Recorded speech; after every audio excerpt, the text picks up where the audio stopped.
All right, welcome to Lab B, Lab for Boy, second lab, Excel Basics Part 2. Now, there are two files for this lab. One is simply called Lab B, Excel Basics 2, and you also need to download Lab B CSD population, which looks like this once you open it. We'll talk about this later, but let's go through the instructions on Lab B Excel Basics 2. So in this video, I'm going to follow these 7 steps. Each has like a series of sub-steps, but I'm going to pretty much follow these 7 steps pretty religiously, pretty closely. So number 1, please create a pivot table of LCBO locations grouped by CSD code and the totals in each CSD of 2013 sales and a count of LCBO locations in the CSD. Call the sheet output 1. All right, so we need to create a pivot table. So let's go to LCBO location, all right, right here, the tab, I mean LCBO location, and create a pivot table. So Control A on a PC, click on Insert, Pivot Table, and you don't need to change anything in the window that pops up, but just click on OK, all right? Now we want to group it by CSD code. So on the right-hand side, the panel on the right-hand side, drag CSD code to rows, all right? And then as you can see, you have in column A, it's titled or it's labeled row labels. Ignore that for now, or I should say, don't worry about the name for now. And what do we want to find out? The total in each CSD of 2013 sales. So the number of the amount of sales in each CSD code and how many LCBO locations are in each CSD code. So go back to sheet 1, all right? We drag CSD code 2 rows, all right? We need to find sales, 2013 sales, and drag it to values. And make sure that it's changed to sum. So if it's not already in sum, on my computer, it's automatically in count. So if it's not in sum, click on under values, click on count of 2013 sales, value field settings, and then click on sum. All right. And then find, well, let's talk about this for now. So what this is showing you is that in the CSD code, for instance, 3501005, there is a total of $154 or thousands in sales. All right. And in the next CSD code, 3501011, there's a total of $112.82 in sales in 2013 of all the LCBOs in that CSD code.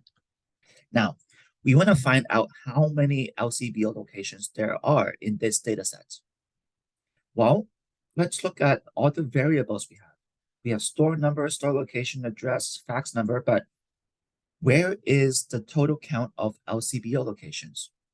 Well, let's go back to the LCBO location tab, all right? So for instance, 3520005 is in this, it's right here, all right? You could simply count, how many LCBO locations are in this CSD code and do it for all the CSD codes, but there is a quicker way. Well, here there's basically what? 20 CSD locations, all right? But there's no column for counts. But in a way, there is indirectly because, for instance, if you look at the store number, all right, if you count, well, let me show you this. Go back to the pivot table, drag, for instance, store number to values. Now on it's automatically at sum, which is what I wanted in 2013 sales. But what I want now is count. So change the sum of store number from sum to count. See? And look at this. This is actually what this is telling me is that in the CSD code 3501005, there is $154 in sales, and there's one there's one LCBO location in that CSD code. How do we get this information from store number? Well, there's a unique store number for a different store number for each store, right? So what count of store number is showing you is how many store numbers there are, right? Not the total. We're not adding up the number of store numbers. So we're not adding up store number 1 plus 2 plus 3, which would give us 6. But if there's store numbers 1, 2, and 3 in one of the CSD code, then there's 3 store numbers, right? And if in the CSD code, if in a different CSD code, there's store numbers 11, 12, 13, 14, 15, 16, 17, 18, 19, 20, there's actually 10 store numbers in that CSD code, right?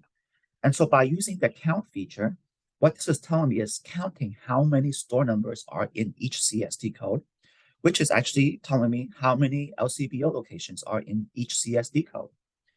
And you can actually do that for basically anything, any of the values. You can drag address, for instance, to values, and then change it to count. And then you would get the same values because it's telling me how many addresses or how many different addresses are in each CSD code. So, I mean, you can use store number, address, or basically anything else as long as the column is filled out. So look at the LCBO tab. Look at the column for region. It is not all filled out. So if you drag region to values and change it to counts, you would get a wrong number, a wrong count of store numbers in each LCBO, in each CSD code. What you want is to find columns that are all filled out. And it seems like that it's only region that doesn't fit the bill. All right. So we're just going to use store number for now. I'm going to remove the field.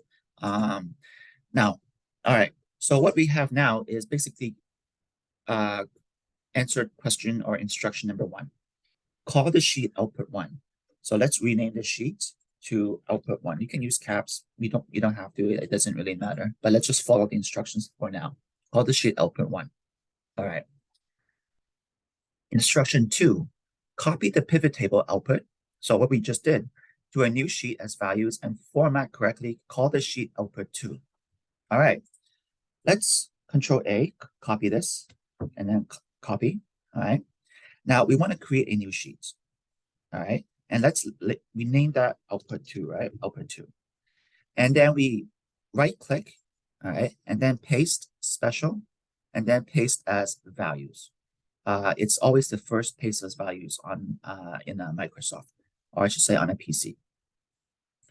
And we've now copied and pasted as values to a new sheet called output 2.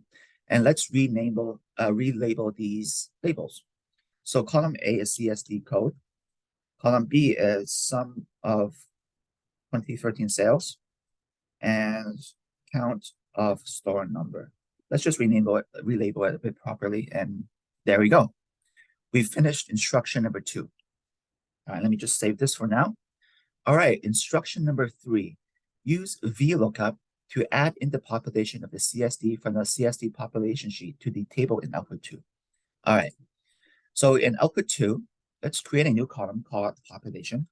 And what we want to find out is the population in each of these CSD codes and put it right here. Maybe there's 1 person in this code and 5% in each code, but probably not that few. Now, where do we find population information? On the other tab, or correction, on the other file that I asked you to open. All right. So let's create a pivot table, a VLOOKUP now. All right. So here we go. This is the formula: equal sign, V look up, open column, open bracket, sorry, open parentheses, A2, comma, and let's go to the other sheet. Select cells or columns B, C, and D. B, C, and D only. Just select it. Don't do anything else. And then go back to the other sheet. All right. Comma, 3, comma, O. All right. And press enter.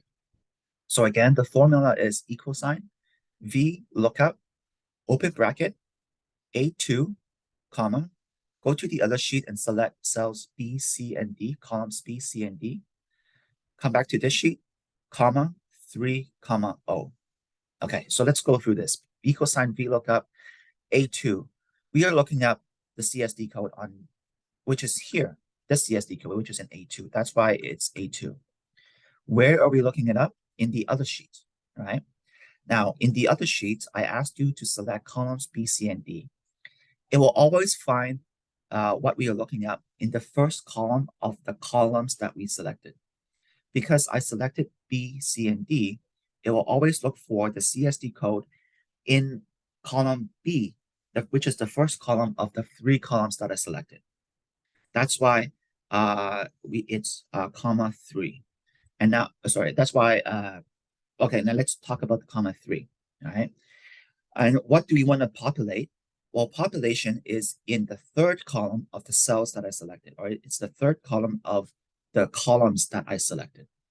So we are looking at the CSD code in the 1st column that I selected, but we want to populate information from the 3rd column of the cells that I selected. So it's B, C, and D. So, and it's comma 3. Why comma O? People think of O as false and 1 as true, right? Here, let's flip that around. Basically, what this means is 0. If it's not a match, if the CSD code is not a perfect match, we don't enter the number if it's not a perfect match, right? That's what we mean by the 0. If you put in a 1, what this would do in Excel is that it will look up a CSD code that is similar to what you're looking up. And as long as it's similar by some criteria that that Bill Gates determines, basically, it will populate the information from the 3rd column. But we want an exact match in the CSD code. That's why it's comma O. 0 means exact match.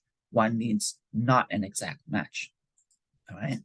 So come back to this table and let's double click, populate this output 2, and we have population information. All right. So we have finished instruction 3. Copy and paste instruction 4. Copy and paste output 2 as values to a new sheet called output 3. Well, let's just do that. Output 3. And let's copy this entire table and to output 3 and paste as values. There we go. Pretty simple. 5. Calculate in sheet output 3 the sales per capita and the population per store to the right of your table. Sales per capita and the population per store. All right, let's create 2 new columns. Sales per capita, population per store. Okay. Now, how do we find out sales per capita? It's basically sales divided by population, right? Which is, in this case, for the first CSD code, B2 divided by population, which is in B2. There we go. And the population per store, well, population divided by the number of stores, right? Which in this case is D2 divided by C2. All right. So let's copy these 2 cells, or you can just select it. You don't have to copy it, but then double click to paste all the cells, all the rows. And question 5, instruction 5, already done. Question 6, sort your data descending on sales per capita. Okay, and filter to CSD with 4 or more locations. Sort your data descending on sales per capita. All right, now click on data, click on filter. All right, now we can, you see the arrow on sales per capita, click on it, and then we need to, well, what are we doing? Descending from the highest to the smallest, right? So go back to the arrow. We can sort largest by smallest. All right. Now you can ignore those first 3 because we can just delete it altogether. Right, but what it's telling me is it's sorting this data in output 3 by sales per capita. The highest sales per capita in the top, the smallest sales per capita on the bottom. Now, we also want to do filter to CSDs with 4 or more LCBO locations. All right. So, well, LCBO, number of LCBO locations is in column C. So right click on the arrow and we want a number of filter. Greater than or equal to is what we want in this case, which is 4. All right. And now we have this information, this table. You see that the table is significantly shorter because there's not too many CSDs with 4 or more LCBO locations. And then we can answer these questions for both the in-class portion and as well as the lab B portion. And this is Lab B Excel Basics Part 2.